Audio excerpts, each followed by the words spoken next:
Нешто повеќе од 3 до 4 часа транспортерите чекаат на српска граница и покрај воведувањето на заедничкото гранично управување. Камионџиите лути на државата зашто и покрај апелите дека ќе се намалат колоните, тие и натаму чекаат со часови натоварени со стока. Од Асоциацијата на камионски транспортери Макам Трамс велат дека од српска страна бил надминат судскиот проблем во однос на користењето на терминалот, а за забрзување на протокот се очекува да се најде заеднички јазик меѓу двете царини. Ке треба малце да почекаме, затоа што веќе 2 години заради тој проблем од која се најави оваа новина остана нерешено. Со воведувањето веќе и српската страна има притисок за да ги надмине побрзо проблемите.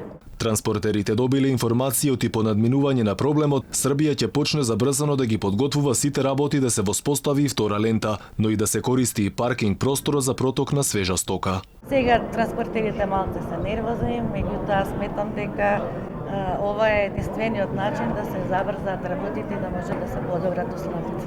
На последната конференција беше презентирана и апликација каде превозниците можат анонимно да пријават случај на корупција на граничните премини. Преку апликацијата може да пријават и движење на мигранти кои, како што велат, тајно се шверцувале во нивните камиони. Најголем проблем и најслаба точка во овој проект ќе биде анимирањето на превозниците да го пријавуваат митото и корупција. Тоа е едниот дел од проектот, вториот дел е забележување на можни движења на мигранти кои се сериозен проблем за превозниците.